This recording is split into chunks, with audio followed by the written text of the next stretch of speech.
जो गाना चाह रहा है कि उसको खुद देखना चाहिए कि गाना चाहिए कि नहीं गाना चाहिए। फीमेल आवाज़ शामिल हो तो ही वो गाना चल सकता है, मार्केट में लोग पसंद कर सकते हैं या नहीं, हिट हो सकता है। नहीं ऐसी बात नहीं है। जाबिर ने प्रूफ किया अच्छे गाने के लिए इन चीज़ों की सहारों की ज़रूरत नहीं पड़ती है। नेचुरल शायर देखा है वो है अजीज़ुर रहमान मलंगी। ज़फ़र साहब भी बहुत ऊंचे हैं, लेकिन ज़फ़र साहब को ये एज हासिल है कि वो कैडेट कॉलेज रसमक का पढ़ा हुआ है, ब्यूरोक्रेट हैं। दादा के साथ भी रहा हूँ, वालिद के साथ भी रहा हूँ, अपने बच्चों के साथ भी रह रहा हूँ। जो अच्छाइयाँ उनमें थी वो मुझ में नहीं है, जो मुझ में है मेरे बच्चों में नहीं। अब चतराल को गिलगित से अलग नहीं कर सकते। मैं तो गिलगित चतराल को एक ही समझता हूँ, खुसूसन जो 4 किलोमीटर का गिलगित है, उनके जवानों से जो गुजारिश है अपने आप को फिरकों में बांट के को तबाह बर्बाद न करें। आजकल आपका यंगस्टर जो है वो शिना की तरफ टिल्ट हुआ है। सिर्फ ये म्यूजिक है जो लोगों को इकट्ठा कर रहा है, बाकी तो मस्जिदें अलग, इमाम बारगाहें अलग, जमात खाने अलग। कचा के कौम इस्तोम किस्मत सनेगे, कचा के कौम इस्तोम किस्मत सनेगे, तुम बयन दिश गिनी जन्नत सनेगे, अदे जेक तुस गसनत हो तुम दीवानू मगा थे शुमार यार। यार इबारत है अगर कमर यार अब सब यार हैं। ठीक है, मशहिंशाओ जो बर थरेनो या आरिफ कौन का दर पदर थरेनो थई तो मी रख थे इख्तियार यार। शायरी के लिए दिल का टूट जाना ज़रूरी है। अस्सलाम वालेकुम नाजरीन, देखते रहो डॉट टीवी की स्क्रीन से शाहिद नदीम, और आज के एक स्पेशल पॉडकास्ट लेकर आपके साथ हाजिर हैं। और कहते हैं जनाब, मोहब्बत, मौसीकी और शायरी सरहदों के ग़ुलाम नहीं होते वाकई। और इन जो चीज़ों से हम महसूस होते हैं, शायरी है और मौसीकी है। मौसीकी के खूबसूरत गाने हम सुनते हैं, महसूस होते हैं, और यकीनन वो गाना खूबसूरत तर बनाकर जिस आवाज़ के ज़रिए हम सुनते हैं, उसे एक पसे पर्दे में वो किन मराहिल से गुज़रता है, किन किन का हाथ होता है, ये आप सब जो है बेखूबी जानते हैं। आज हमारे दरमियान एक खूबसूरत शख्सियत मौजूद है, और गिलगित बल्तिस्तान के नामी ग्रामी हैं, शायर हैं, और इनका एक मकाम है। बहुत सारे जो गिलगित बल्तिस्तान के सिंगर हैं, जो गायक हैं, वो इनके कलाम को हम तक पहुंचाते हैं। बहुत सारे इनके गीत जो हैं वो आप अभी सुनते भी हैं, महसूस भी करते हैं। हमारे दरमियान आरिफ हुसैन, आरिफ साहब, आपको अपने पॉडकास्ट में खुश आमदीद कहते हैं। बहुत सारी हल्की फुल्की गपशप होगी आज आपसे शायरी के हवाले से। और एक दूसरा के मैं तारुफ़ करवाता चलूँ, गिलगित बल्तिस्तान जो गिलगित डेवलपमेंट अथॉरिटी है, वहाँ पर एक सीनियर पोजीशन पे भी फाइज़ है, और अपने इतने बड़े ओहदे पे एक एजुकेटेड बंदे और इतने बड़े ओहदे पे रहते हुए और अपने शायरी को भी साथ चलाना, ये किस तरह मुमकिन है सर? ये हाँ, ज़रा टफ़ तो एज अ सेंस इस तरह होता है कि मेरा प्रोफेशन और शायरी दोनों मुख्तलिफ हैं। मैं बाय प्रोफेशन इंजीनियर हूँ, लेकिन शायरी मेरा पैशन था शुरू से। सही। तो बाय डिफ़ॉल्ट ऐसा हुआ कि उस ज़माने में जब हमने एफएससी की या हम एजुकेशन में थे, तो ऐसा ट्रेंड चल रहा था कि या डॉक्टर बनना है या इंजीनियर बनना है। तो मैथमेटिक्स मुझे ज़रा अच्छी आती थी, तो मैं इंजीनियर बन गया, लेकिन मोहब्बत शुरू से ही मुझे अदब से ही थी। सही। तो चलते चलते शायरी पे आ गए। अच्छा, आपके जो गीत है वो शिना में ही है या मुख्तलिफ़ ज़बानों में आपने कोई तब आजमाई की है, या शिना लैंग्वेज में? नहीं, शुरू में इनिशियली तो स्टार्ट मैंने स्कूल के ज़माने में कुछ उर्दू के अशार लिखे थे। उसके बाद यूनिवर्सिटी में, जब मैं इंजीनियरिंग यूनिवर्सिटी पेशावर में था इंजीनियरिंग के हवाले से, वहाँ के मैगज़ीन्स के लिए भी कुछ उर्दू नज़में एक आध दफ़ा लिखे। सही। उसके बाद मैं जब इंजीनियरिंग करके फ़ारिग हुआ, तो हमें रोज़गार में दुनिया ने तेरी याद से बेगाना कर दिया, तुझसे भी दिल फ़रेब है गम रोज़गार पे आने के बाद शायरी रह गई। अच्छा। फिर मैंने कभी नहीं की, एक आध शिना गज़ल लिखी, उसके बाद मैं काम पे लग गया। सही। तो 2016-17 में ये अजीज़ुर रहमान मलंगी मेरे पास आता रहा, सुनाता रहा। फिर वो दोबारा से वो चीज़ें एक्टिवेट हुई, तो मैंने कुछ लिखना शुरू किया। सही। और भी दुख है ज़माने में मोहब्बत के सिवा। तो आरिफ साहब, आपका जो गीत, शुरू का जो गीत बाकायदा तौर पे मार्केट में आया, वो तकरीबन 2018 के करीब आया, राउंड अबाउट। तो उससे पहले आपने कभी कोशिश नहीं की कि मंजर आम पे ले आते शायरी, और ये आखिरी टाइम, मतलब मेरा मतलब है कि इतने अरसे बाद क्यों आ गए मार्केट में? वो ऐसा था कि मैंने कोई 90s में एक गज़ल लिखी थी। उस वक्त मैं स्टूडेंट था शिना में, तब आजमाई की, लेकिन उसके बाद मेरा हौसला नहीं पड़ा। ख़ुद लिखी, ख़ुद पढ़ के मैंने कहा नहीं, छोड़ दी बात। मैं सुनता रहा, अजीज़ुर रहमान मलंगी को बहुत सुना, ज़फ़र साहब को बहुत सुना, और शौक़ तो था शिना में। फिर इनकी महफ़िलों में उठते बैठते दोबारा चीज़ उसने वो इग्नाइट हुई, तो कुछ लिखना शुरू किया। ठीक। तो एक एल्बम था इफ्तिखारुद्दीन इफ्तिखार का, सेकंड एल्बम। उसमें अजीज़ुर रहमान मलंगी के एक कलाम था, 2 अताउल्लाह सर के थे, 2 मेरे थे। वो इनिशियल फर्स्ट कि थे कायदार तो मई नो मकिनिश, तो मई कदे बेबे तो मकिनिश, अगर मुठोअल तो टकलिक थुन सक, मुठो तो फत्ते पिट वो मकिनुश। वाह। एक ये था। एक दूसरा था कि ही शिशार सुद ट्रार पशीजिन, अच्छा। अठियो ननियर दमे जार पशीजिन, तो उसमें जो हुंग सगानी वादई चरार खचीलिन डिमज बार पशीजिन। तो ये आगे मार्केट में लोगों ने पसंद किया, तो उसके बाद फिर वक्तन फ़वक्तन लिखता रहा। सही सही। आरिफ साहब, ये जो हर शायर की अपनी एक कहते हैं कि ज़मीन होती है, कि जिस ज़मीन में रहते हुए, तो आपको कौन सी ज़मीन अच्छी लगती है शायरी में, या आप समझते हैं कि ये मेरे स्किल के मुताबिक है?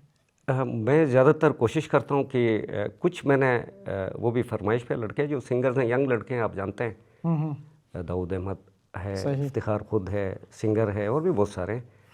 ये सम टाइम कहते हैं सर आप अपने लिए लिखते हैं, तो हमारे लिए लिखा करें। वो कोई फरमाइशों पे कुछ इस किस्म के गीत भी लिखे हैं मैंने, लेकिन ज़्यादातर मैं कोशिश करता हूँ कि जो मेरी कौम है, मेरे बच्चे हैं, उनके लिए कोई इस्लाही शायरी करूँ, को उनके लिए कोई उनके काम आए, ऐसी बातें लिखूँ कि उन तक पहुँच जाएँ और वो कुछ समझ जाएँ।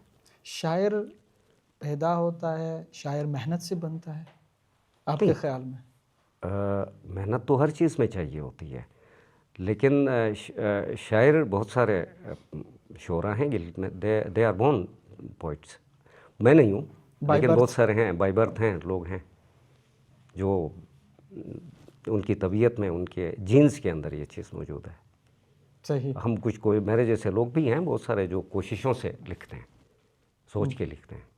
अच्छा, आपको लगता है कभी कि आपने कोई दिल का आपका कलाम जो है, जो आपने दिल से लिखा हो, या फिर आपके जज्बात की सही तर्जुमानी कर रहा हो वो गीत, और जो आप समझते हैं कि लोगों को सुनाएं, अभी बताएं कि जो आप समझते हैं कि ये राइट मेरे इमोशंस को आपके सामने लेकर? बहुत सारे हैं ऐसे, तो जो भी कलम से निकलता है वो आपकी अपनी तर्जुमानी, आपके ख़यालात की तर्जुमानी कर रहा होता है। तो हाँ, एक नज़म है जो मेरे ख़्याल में वो अच्छी लिखी गई है मुझसे, कि आसमान फिरी जो ज़मीन फर बोत काटिए, तुषार खासी दोग तुझ अजी नज़र बोत काटिए, हवाई मुखालिफ बे बुरगलोर सफ़र बोत काटिए, मारन शिशोन उठची शकच गा खंगर बोत काटिए, उसूली मोहब्बतें हन निनोट ज़रर न बोत यारान, जहर गपियो क्या लित अगर मगर न बोत यारान। ये मेरे शुरू के इनिशियल जो मेरी राइटिंग्स हैं उनमें। ज़बरदस्त। आपने मतलब कि इसमें एक महबूब को जो चैलेंज करते हैं कि भाई ये करना ही करना है। ये महबूब के लिए पर्टिकुलर स्टेज में आप ये नहीं कह सकते हैं कि कोई पर्टिकुलर कोई महबूब आपका कोई भी मंजिल भी हो काम सकती है, जो आपकी मंजिल है, या शुकू की सांति थीगा पुनी उदवर ये नशे यकीन पो कलाम तो हो तो मंजिलट उठचे बेरहम मोहब्बतीगा खनो नी शिदले ओशे सबुरे खेगी नी तुस नेर ठेगा खेब पचे जालिमई कुम जुलुम हन रसई खचटरो बयान जेक जुलुम शिश गुटू दे चुप थे जुलुम शिश गुटू दे चुप थे बहन एहन खचे।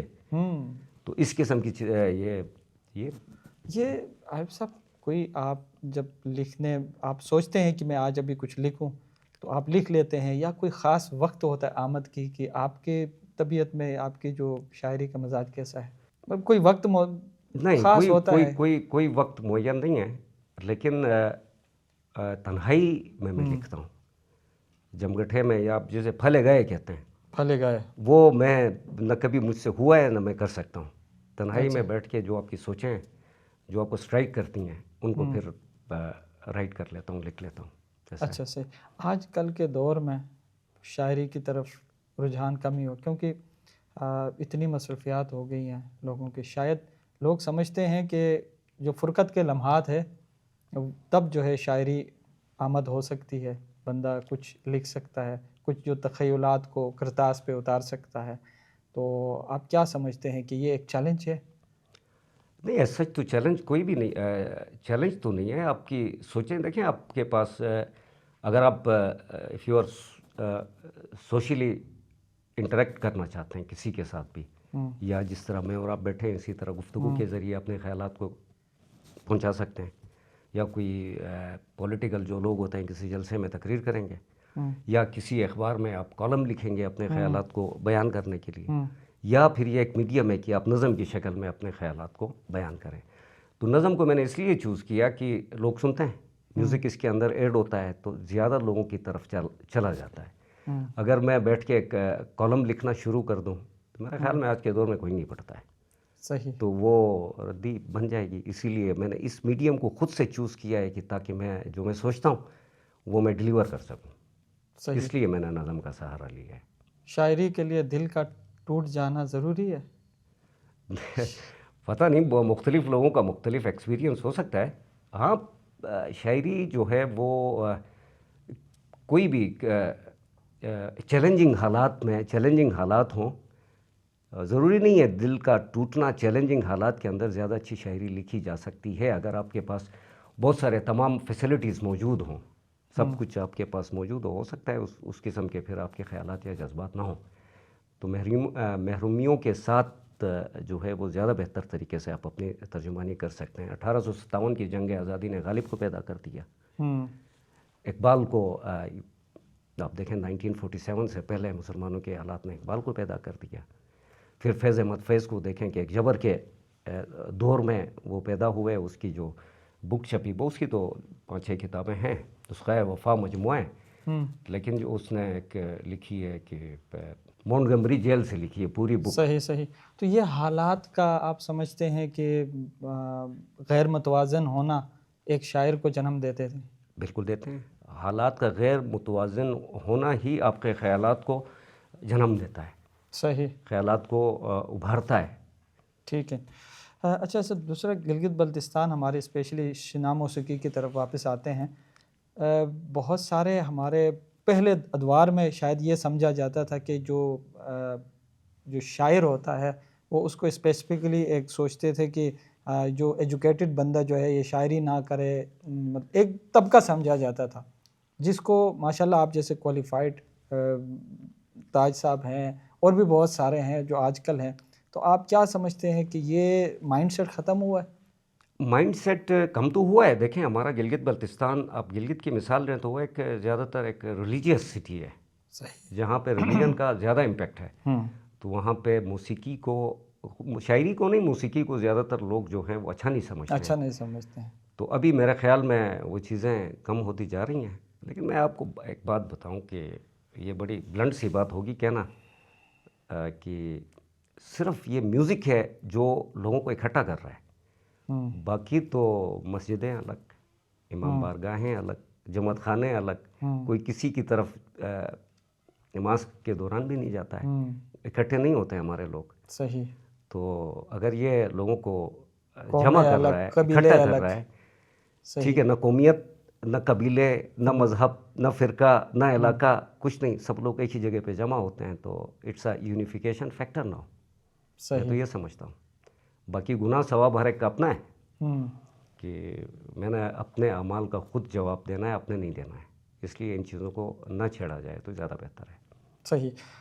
हमारे जो गिलगित बल्तिस्तान में शिना के हवाले से ही बहुत सारे अभी जो यंगस्टर्स हैं जो लिखना भी चाहते हैं, कुछ शेर कहना, और उसके साथ साथ जो कुछ गायक हैं, जो सिंगर्स हैं, तो कुछ तो ये है कि जिनको कहें कि फ़न के साथ इंसाफ करते हैं, जो अच्छा गाते हैं, जो आप जितनी मुश्किल से एक अपने जज्बात, तख़य्युल, एहसासात को लेकर आते हैं, तो वो अपनी आवाज़ को जो मुनासिब आपकी तर्जुमानी कर रहे होते हैं। तो बाज़ औक़ात आजकल देख भी रहे हैं हम बहुत सारे ऐसे कि छोटी छोटी रिकॉर्डिंग्स या समझिए कि वो मयार पे नहीं उतरते हैं।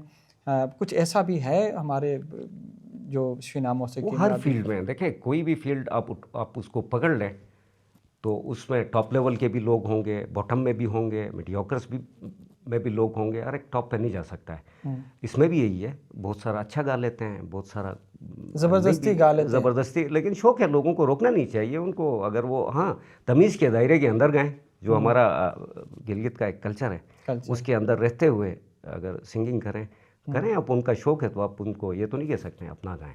और स्पेशली जो आजकल जो वॉइस वोकल्स ऐड करते हैं, फीमेल्स का एक ट्रेंड चला हुआ है कि इसके बगैर जो है वो गाना नहीं चल सकता है, इसके बारे में आप क्या कहते हैं?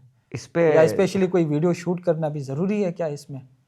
इस पे मैं कमेंट ज़्यादा नहीं करना चाहूँगा, क्योंकि ये बड़ा एक सेंसिटिव किस्म का मामला है। देखो 50% 52% आपकी फ़ीमेल पॉपुलेशन है जीबी की, तो अगर कोई गाना चाहता है तो आप क्या कर सकते हैं, क्या कहेंगे उसको कि आप ना गाएं? सही, आप बताएं। गाना चाहिए। अब वो खुद देखे, जो गाना चाह रहा है कि उसको खुद देखना चाहिए कि गाना चाहिए कि नहीं गाना चाहिए।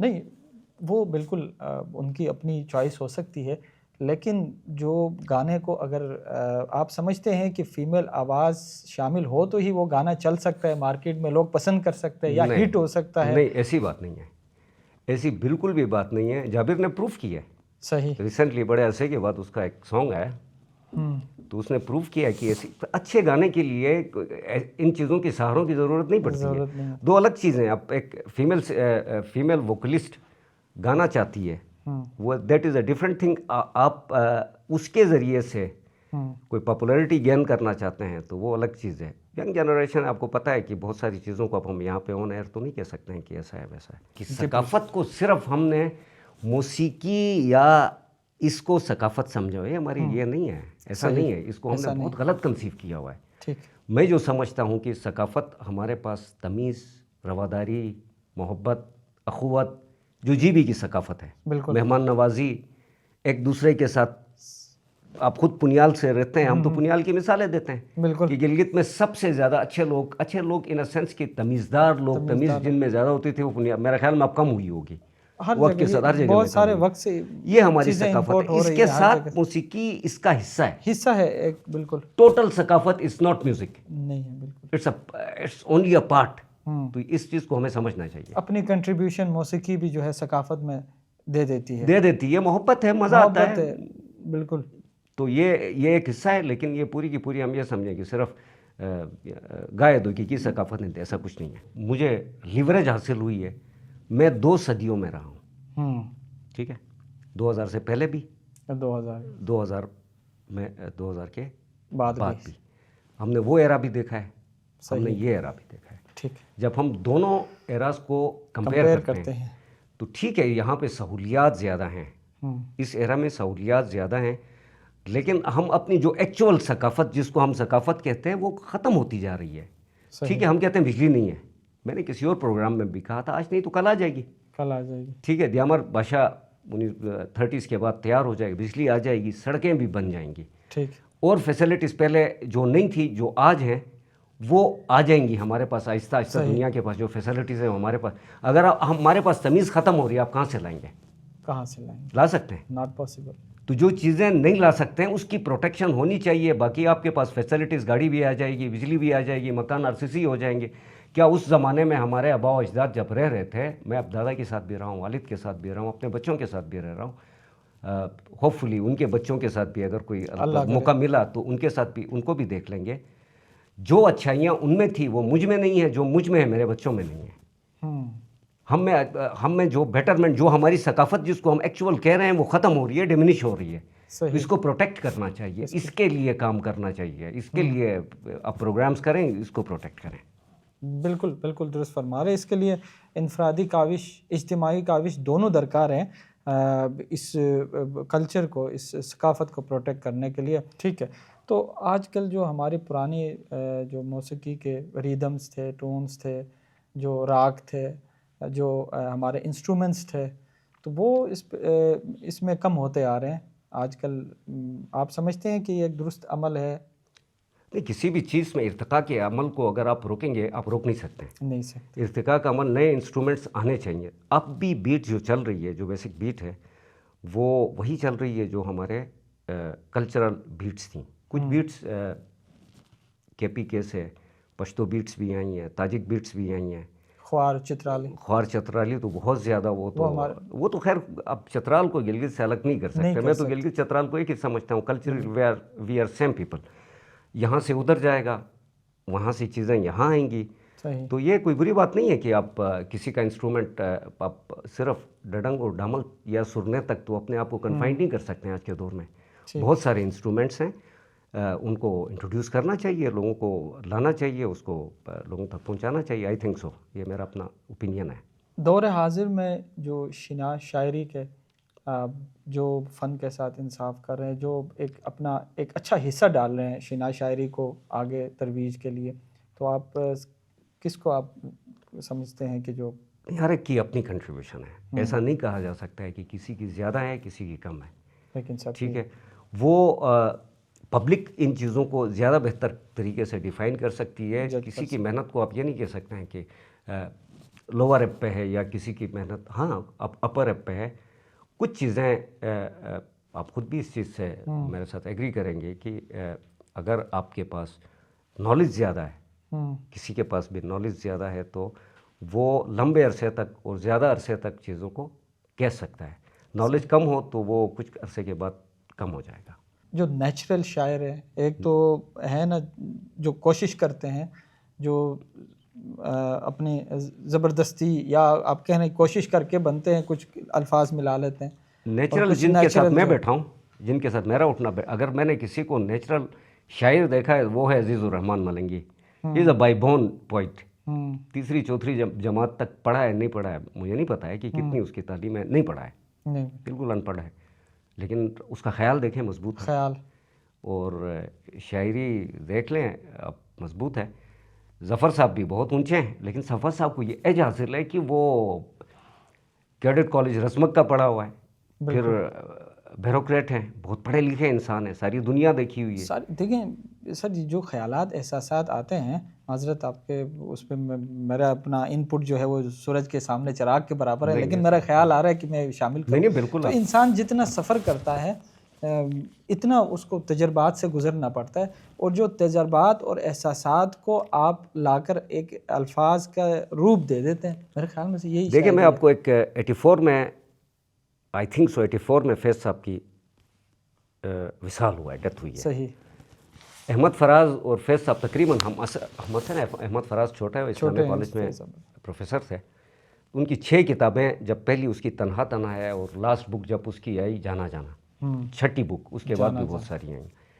तो जब उसने जाना जाना लिखी तो फैज़ साहब के अल्फाज थे कि फराज में चोर हुआ है, ठीक है। शुरू में शायरी जो भी शुरू करता है वो जानान से ही शुरू होती है, जानान से ही। अर्ली एजिस में आप टीन एजिस में होंगे या मिड 20s में होंगे तो जानान आएगा। उसके जब आप 40 से ऊपर चले जाते हैं सही, तो आपका ख्याल कुछ और होता है, क्योंकि आपकी ज़रूरियात मुख्तलिफ हो जाती हैं, आपको फिर मुआशरे की तजर्बात जो है तजुर्बात मुख्तलिफ हो जाते हैं। तो तजर्बात जो हैं उससे फिर शायरी में, ख्याल में पुख्तगी या वो किसी और तरफ आपको लेके जाएगी। सही। तो आप मुझसे अभी कहें कि कोई इश्किया शायरी करें तो मैं नहीं कर पाऊँगा, क्योंकि मेरा ख्याल ही नहीं है उस तरफ, किसी और साइड पे है, किसी और एंगल पे जा रहा है। सही। आपको अमूमन आप कहीं मसरूफ़ हैं, अपने ऑफिशियल किसी काम से हैं, बड़े किसी ख़ास मीटिंग में मसरूफ़ है, कभी कभी ऐसा भी होता है कि कोई आपके दिल में कोई ख़्याल आया और आप कुछ ना कुछ कहना चाह रहे हैं, लिखना चाह रहे हैं, तो उस वक्त कैसे कैफियत होती है आपके सामने? ऑफिशियल मैटर्स होता है ऐसे? नहीं, ऑफिशियल मैटर्स में जब मैं होता हूँ तो दफ्तर में होता हूँ, तो अगर अकेला हूँ, जब ऑफिस में कोई काम कम हो या लोग कम हो, कोई ऐसा ना हो, तो सम टाइम ऐसा हो जाता है। लेकिन मीटिंग्स में जब आप काम में इन्वॉल्व होते हैं तो वो बिल्कुल भी ऐसा नहीं, वो फोकस्ड होता है काम के ऊपर। ये डेवलपमेंट अथॉरिटी इस वक्त 10 बिलियन का प्रोजेक्ट्स एग्जीक्यूट कर रही है और मैं उनको लीड कर रहा हूँ। सही। तो ऐसे कैसे होगा? इसी में बहुत सारे लोग हमारे गिलगित शहर के जो उखाड़ बिछाड़ हुआ है, जो ऑपरेशन हुए हुए मुख्तलिफ रोडों सड़कों के, क्या वो ठीक हो जाएंगे जल्दी? बेहतर हो जाएंगे? कब होंगे?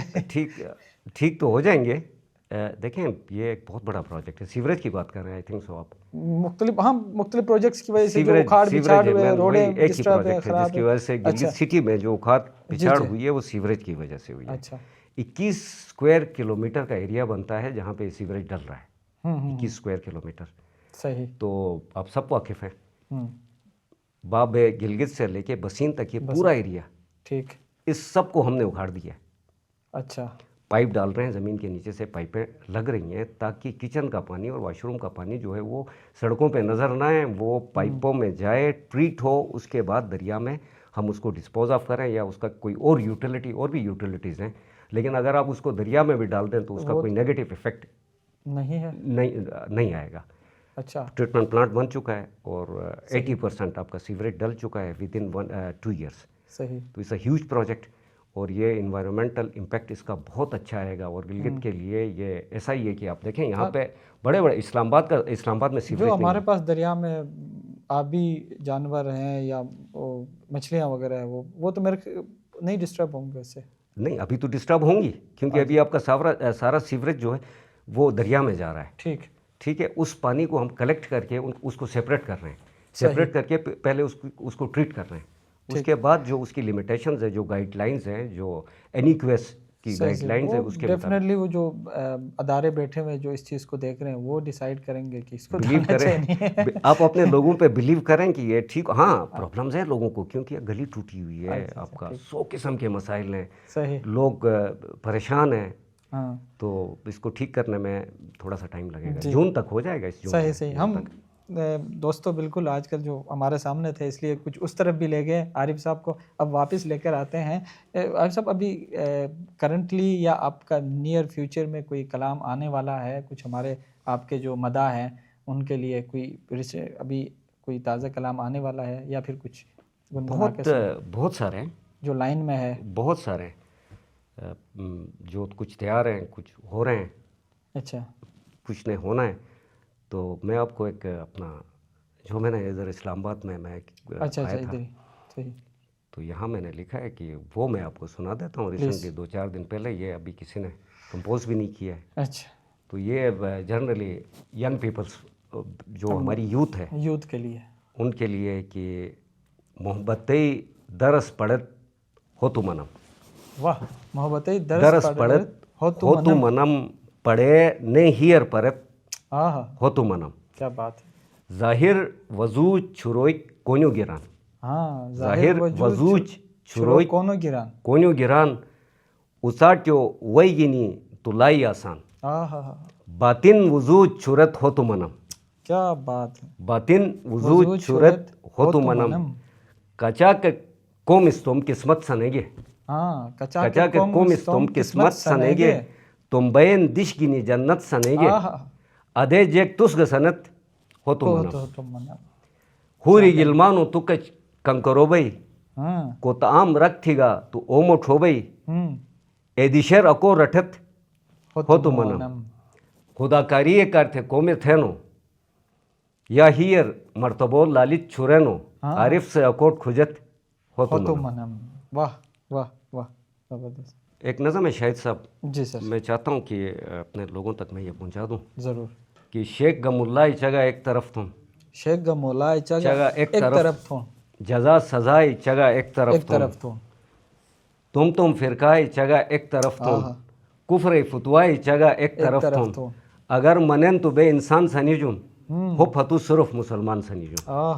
अगर मनन तो बे इंसान सनीजुन, हो फतु सिर्फ मुसलमान सनीजुन। तो मेरी रिक्वेस्ट भी है कि अपने खुसूसन गिलगित बिलअमूम तो पूरे गिलगित बल्तिस्तान से और खुसूसन जो 4 किलोमीटर का गिलगित है उनके जवानों से जो यहाँ पे शहर में पढ़ते हैं, जो हमारा फ्यूचर है, जिन्होंने गिलगित बल्तिस्तान की भाग दौड़, किसी ने पॉलिटिकल सिस्टम के अंदर, किसी ने ब्यूरोक्रेटिक सिस्टम के अंदर, किसी ने मजहबी सिस्टम के अंदर जाके कल को इसी गिलगित के अंदर रहना है, इसको आगे बढ़ा लेके जाना है। इनसे मेरी 10 बदस्त गुजारिश है कि बच्चों, आपने गिलगित बल्तिस्तान और खुसूसन गिलगित को ख्याल रखना है, इसको मुकद्दम जानना है। अपने आप को फ़िरक़ों में बांट के कौमों में बांट के कौमों में इसको बांट तबाह बर्बाद न करें, इसको इसकी लाकायत में लाकायत में, ये भी तासुबात में, एक बहुत सही। बल्कि आप एक कौम बने, हम्म, इस बल्तिस्तान को आगे लेके जाएं, इसकी तामीर और तरक्की में अपना किरदार अदा करें। बिल्कुल ये वक्त की मेरी ज़रूरत गुजारिश है, भी है, वक्त की वक्त की ज़रूरत है। ज़रूरत है। आरिफ साहब, आपको जो हमारे पुराने जितने शोरा जो आजकल के दौर में मौजूद नहीं है, जिन्होंने अपने दौर में एक अच्छा शायरी हमें दे दी है, तो आपका पसंदीदा शायर कौन सा है? जमशेद दुखी हम्म, और गिलियत बल्तिस्तान, गिलगित हालांकि उसने बल्तिस्तान उर्दू शना दोनों लिखी हैं। दोनों की है, शिना में भी बहुत खूबसूरत। कोई आपका पसंदीदा उनका कोई कलाम अगर याद हो तो? कलाम तो उनका मुझे कोई याद नहीं है। अ, पता ससुराल का मुझको नहीं है, हाँ, मेरी माँ तू बता किसकी बहू है। किसकी बहू है। तो बिल्कुल। ये जमशेद दुखी है, और भी फजल रहमान आलमगीर ने शिना शायरी में बहुत कंट्रीब्यूशन है। सही अजीज़ुर रहमान की बहुत बड़ी कंट्रीब्यूशन है। कंट्रीब्यूशन है। ज़फ़र वकारताज की बहुत बड़ी कंट्रीब्यूशन है। अताउल्लाह सर की बहुत बड़ी कंट्रीब्यूशन है। जाबिर की इटसेल्फ बहुत बड़ी कंट्रीब्यूशन है। ये इन तमाम लोगों ने मिल के, आप भी इस बात से एग्री करेंगे, किसी ज़माने में हम सिर्फ उर्दू ही सुनते थे। ऐसे ही था। आजकल आपका यंगस्टर जो है वो शिना की तरफ टिल्ट हुआ है। बिल्कुल टिल्ट हुआ। वो जो रॉक पॉप शॉप इन सब से निकल आया है, तो निकल इनमें आया। इन तमाम लोगों की कंट्रीब्यूशन है। इन्होंने इतनी कंट्रीब्यूशन अच्छी चीज़ें लिखी हैं, आप ये लोग इनको सुनते हैं। इंडियन बिल्कुल मौसीकी या उर्दू मौसीकी से को कम सुनते हैं। कम सुनते हैं। सही। तो आपके जो आप कोई गाना वगैरह लिखते हैं तो आपकी कोई सिलेक्शन होती है कि ये मैं गीत ये फलां आवाज़ से मैं गवाऊं तो ठीक है, किसी स्पेशल सिंगर के लिए आप किसको पसंद करते हैं कि आपका गाना ज़्यादा से ज़्यादा ये गाए? नहीं, मैंने तो कभी ऐसा नहीं सोचा है। कभी होता है ना, वो आवाज़ का फैक्टर होता है, कोई गीत आपका ये है तो उसकी आवाज़ की पिच ठीक है, इसको पिक कर सकती है। और आपके कलाम अमूमन जो है, आप क्या समझते हैं कि जो बेहतर तर्जुमानी कौन सी आवाज़ कर सकती है या कर रही है या करेगी? तकरीबन जीबी के जितने टॉप लेवल के सिंगर्स हैं सबने गाया है। हम्म।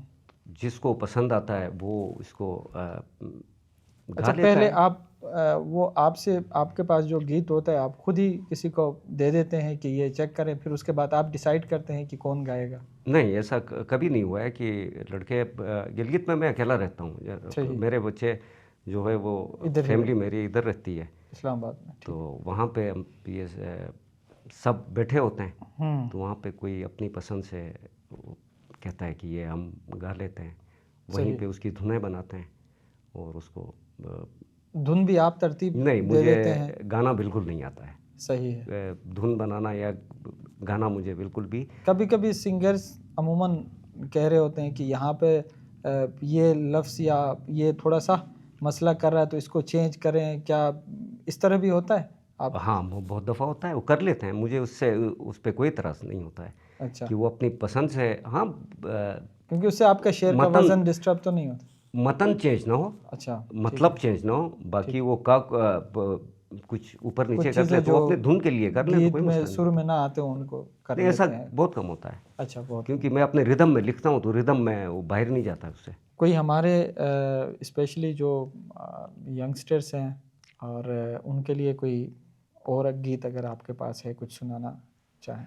यंगस्टर्स के लिए तो आपको मैंने पहले भी कह बिल्कुल। दिया है कि इन चीज़ों से आप निकल आएँ, तो वो बाकी अगर आप कहते हैं तो हम आपके लिए सुना देते हैं कि गरेबान बुलुन तार तार यार, हाँ हाँ, दीवानुर मगत है शुमार यार। दीवानुर मगा थे शुमार यार। गरेबान बुलुन तार तार यार, दीवानुर मगत है शुमार यार, नसर करे हिसाब किताब छुरोक बेन। हाँ हाँ, नसर करे करे हिसाब किताब किताब छुरोक छुरोक बेन, मोहब्बत रेगा बेहिसाब छुरोक बेन, हाँ हाँ, अनूहन इश्क कारोबार यार, दीवानुर मगत है शुमार यार। जगो नि मोरुच वही गुमानी न थे, थिगा ने किए तो एहसानी न थे, बुयथिन तुअर बारो बार यार, हाँ हाँ हाँ, दीवानुर मगत है शुमार यार। शुमार यार, वाह। खता तो शुरू आदा मजो बिलिन, मटगा माफीज अगर मजो बिलिन, इंसानी हनस खताकार यार, कथाकार यार, दीवानुर मगत है शुमार मगा थे यार। शुमार यार। निशाहिन शाह जोगा बर थरेनो, या आरिफ कोनगा दर पदर थरेनो, हाँ हाँ, थे तोमी रख थे इख्तियार यार, दीवानुर मगत है शुमार मगा यार। थे शुमार यार। आरिफ साहब, फिर इस आपकी खूबसूरत शायरी से एहसास, मतलब मैं क्या समझूं कि आपकी ज़िंदगी में भी कोई हादसा ऐसा हुआ है कि जिसने आपको शायरी की तरफ और ज़्यादा अट्रैक्ट किया है? नहीं, मेरी ज़िंदगी में एज सच, क्योंकि एज सच तो कोई ऐसा हादसा नहीं हुआ है। मुझे अपनी कौम से ज़्यादा मोहब्बत, रग़बत, और स्कूल के ज़माने में जब मैं पब्लिक स्कूल में पढ़ता था, 80s की बात है, तो उस ज़माने में वहाँ पे स्पीच कंपटीशंस होती थी। तो मैं अच्छा डिबेटर था। अच्छा, सही। मैंने गिलगित बल्तिस्तान को 1987 में प्रेसिडेंट हाउस में, यहाँ पे जनरल ज़ियाउल हक उसको प्रेजाइड कर रहे थे, वहाँ में उसकी प्रेजेंटेशन भी की है, मैंने प्रेजेंट किया है GB को 87 में। और मुझे फ़ख्र भी है कि उस ज़माने में मैंने पूरे पाकिस्तान को कम्पीट करके। अभी आपने जो शायरी सुनाई, दीवानू मगा थे शुमार यार, हाँ, तो ए यार इबारत है अगर कम यार अब सब यार हैं। ठीक है, तो अब वो लास्ट शेर आपने उस पर गौर नहीं किया कि मशहिनशाह जो बर थरेनो या आरिफ कौन का दर पदर थरेनो थई तो में रख थे इख्तियार यार। ठीक है, तो वो यार आप पर्टिकुलर किसी फीमेल को कह रहे होंगे। नहीं, ऐसा कोई भी हो सकता नहीं, ऐसा नहीं है। अपने कौम का दर्द हर एक रखता है, तो वो भी एक वजह है। और दूसरा, किसी ज़माने में मैं बहुत स्कूल में पढ़ता था, तो गांव मेरा गिलगित से थोड़ा कुछ डिस्टेंस पे नॉर्मल एक गांव है, वहाँ हम रहते थे। तो मेरा चचा भी फौत हो गए, डॉक्टर थे वो, और ये डॉक्टर शब्बीर, सही, अगर राहत के बड़े भाई हैं, बहुत अच्छे शायर हैं, आपको बिल्कुल इन्फॉर्म। एक हैं हमारे डॉक्टर इजलाल, तो ये तीनों रात को बैठ के शायर, और हसन शाद का नाम आपने सुना होगा, वो मेरे मामू हैं। सही। तो ये सारी रात बैठ के गालिब, फैज़, फराज खुद अपनी शायरी सुनाते रहते थे, और छोटा होने की बुनियाद पे मुझे उनके लिए चाय पानी का लेके जाना होता। अच्छा, ठीक। तो वहाँ से बस उनको सुनते सुनते वो बीज जो है वो अंदर पड़ गया। फिर तकरीरों की वजह से इकबाल को समझ तो नहीं आती थी, लेकिन बस कोई लिख के दे देता था, हम पढ़ लेते थे, तो उस वजह से भी शायरी के साथ शगफ हुआ। जो शेर लिखने के लिए किसी कोई आमद होने के लिए कोई फुर्सत के लम्हात, कोई सुकून के पुरसुकून लम्हात होना ज़रूरी है, जो आजकल इतने मैसर नहीं हैं, तो जिस वजह से जो है शायरी की तरफ लोग कम आ रहे हैं। पुरसुकून लम्हात, मैंने आपको बताया ना कि पुरसुकून सिर्फ ये कि आप काफ़िए बराबर करें या रिदम को बराबर करें, दिस इज़ नॉट पोइट्री। वो एक खूबसूरत आवाज़ में तो आप गा सकते हैं, लेकिन माने होने चाहिए उसके अंदर, जो डिलीवर कर रहे हैं आप, जो मैसेज होना चाहिए कि जो आप दे रहे हैं। शायरी और गाना गाना टू डिफरेंट थिंग है, अलग अलग चीज़ें हैं। कि शायरी इज़ अ मीडियम, वो अपने जज्बात की एक तर्जुमानी है। खाली सिर्फ आप ये समझें कि म्यूज़िक में डाल के चंद अल्फाज को आप लोगों तक पहुंचाते हैं, दैट इज़ नॉट पोइट्री, मेरे नज़दीक तो नहीं है। उसके लिए आपका मानी खेज़ शायरी का होना बहुत ज़रूरी है, इट्स वेरी इंपॉर्टेंट। तो है बहुत सारे, आप शोरा को देखें, आप गिलगित में नज़र आएंगे, आपको खुद से नज़र आएंगे कि यस वो कोई डिलीवर करना चाह रहे हैं। बहुत बहुत शुक्रिया, आपका भी बहुत शुक्रिया, thank you so very much. आपने हमें वक्त दिया है, और हमारे नाजरीन के लिए, और स्पेशली आपके जो खूबसूरत जो अल्फाज हमने सुने, बिल्कुल दुरुस्त फरमाया आरिफ साहब ने। और हमें जितनी भी जो विरसे में एक जो सकाफ़त जो हमारे अजदाद ने दिया था, रवादारी, मोहब्बत, अपना नज़्म ज़ब्त, एक दूसरों का ख्याल रखना, और बहुत सारी चीज़ें ये मिलकर जो गुलदस्ता बनता है। और यकीन करें कि बहुत सारे हमारे अजदाद सुनाते हैं हमें किस्से, तो हमें उस पर गर्व फ़ख्र महसूस होता है। और अल्लाह पाक हम सबको तौफ़ीक दे कि हम कुछ जो है उसमें से ज़्यादा तो नहीं कर सकते, उसको आगे लेके चलें। आरिफ साहब, अगेन आपका बहुत बहुत शुक्रिया। नाज़रीन, आप तमाम का भी बहुत शुक्रिया, और इंशाल्लाह एक और ख़ूबसूरत शख्सियत के साथ और एक अच्छे से पॉडकास्ट के साथ फिर आपके सामने होंगे।